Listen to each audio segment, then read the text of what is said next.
ଚାଲ ଜଲ୍ଦି ଜଲ୍ଦି ରେଡି ହେଇଯାଅ ବାହାରକୁ ଯିବା କହିକି ମୋତେ ବହୁତ ହଡ଼ବଡ଼ିରେ ରେଡି କରିକି ନେଇ ଆସିଛନ୍ତି ସେଟା ବି ମେଡ଼ିସିନ ଷ୍ଟୋର। ମୁଁ ତାଙ୍କୁ ପଚାରିଲି ତମେ ଏତେ ରେଡି କରିକି ମୋତେ ଆମକୁ ମେଡ଼ିସିନ ଷ୍ଟୋର ନେଇକି ଆସିଛ। ସେ କହିଲେ ହଁ ତମେ ଏତେ ଛାନିଆ କାହିଁ ହଉଛ, ତମକୁ ଟ୍ରାଏ କରିବାର ଥିଲା ନା ବୋବା ଟି, ଆଜି ଚାଲ ବୋବା ଟି ବି। ଆମେ ଏବେ ପହଞ୍ଚି ଯାଇଛୁ ଏଚଏସଆରରେ। ଏଠି ଖାଲି ଜାଗା ଦେଖିକି ଆମେ ଭାବିଲୁ କି ଆଦିକୁ ଟିକେ ଏଠି ଖେଳିଦେବୁ, ହେଲେ ଏଠି ଲୋକମାନେ ଏତେ ଗନ୍ଧିଆ କରିକି ରଖିଥିଲେ। ମୁଁ ବୁଝିପାରିନି ଲୋକମାନେ ଡଷ୍ଟବିନରେ ନ ପକେଇକି ଏଠି ସେଇଠି ଅଳିଆ କାହିଁ କରନ୍ତି। ଆଦି ବାର ବାର ଏଇଟା ସେଇଟା ଧରି ଦଉଥିଲା। ଏଠି ବେଶୀ ଲୋକ ନଥିଲେ ବୋଲି ଆମେ ଏଠି ଓହ୍ଲେଇ ପଡ଼ିଲୁ ଏଠି ଚାଲିବା ପାଇଁ। ଆଦି ବହୁତ ଖୁସି ହେଇଯାଏ ଯେବେ ଯେବେ ତା ପାପା ଅଫିସରୁ ଆସିକି ଆମକୁ ବାହାରକୁ ବୁଲେଇବା ପାଇଁ ନେଇ ଆସନ୍ତି।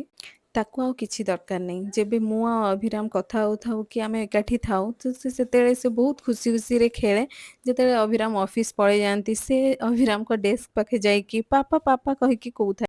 ଏବେ ଏବେ ଆଦି ଟିକେ ତା ପାପାକୁ ବେଶୀ ମିସ୍ କରୁଛି କାହିଁକି ନା ତାକୁ ଆଦତ ନାହିଁ। ବହୁତ ଆଗରୁ ହିଁ ସେ ତା ପାପାକୁ ଘରେ ହିଁ ଦେଖିବା ଅଭ୍ୟାସ ହେଇଯାଇଛି।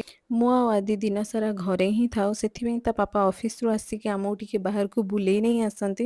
ସତ କହୁଛି ମୁଁ ବହୁତ ଦିନ ଆଗରୁ ଅଭିରାମକୁ କହିଥିଲି କି ମୁଁ ବୋବା ଟି ଟ୍ରାଏ କରିବା ପାଇଁ ଚାହୁଁଛି, କେବେ ନା କେବେ ଗୋଟେ ମୋତେ ପିଏଇ ଦେବ।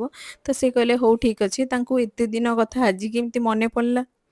ମୁଁ ବହୁତ ଏକ୍ସାଇଟେଡ଼ ତ ଅଛି ଟ୍ରାଏ କରିବା ପାଇଁ, ହେଲେ ମୋତେ ବୋବା ଟି ବିଷୟରେ ବେଶୀ କିଛି ଜଣା ନାହିଁ। ଖାଲି ରିଲ୍ସ ଦେଖିକି ସବୁଆଡ଼େ ମୁଁ ଇନଷ୍ଟାଗ୍ରାମ ଫିଡ଼ରେ ସବୁବେଳେ ବୋବା ଟି ଆସିଲା, ତ ମୁଁ ଭାବିଲି କି କେବେ ନା କେବେ ତ ମୁଁ ଟ୍ରାଏ କରିକି ଦେଖିବି ଏଇଟା କ'ଣଟା। ଏଠି ପହଞ୍ଚିକି ମୁଁ ଡିସାଇଡ଼୍ ହିଁ କରିପାରୁନଥିଲି କି ମୁଁ କେଉଁ ଫ୍ଲେଭର ନେବି, କିଛି ଆଇଡ଼ିଆ ନଥିଲା। ତ ମୁଁ ସେଇ ଭାଇନାଙ୍କୁ କହିଲି କି ଆପଣ କିଛି ସଜେଷ୍ଟ କରନ୍ତୁ ମୋତେ କେଉଁଟା ଭଲ ଲାଗିବ। ତ ସେ କହିଲେ ଏଇ ଯେଉଁ ଷ୍ଟାର ମାର୍କ ହେଇଛି ଏଇ ଭିତରୁ କିଛି ବି ନିଅ।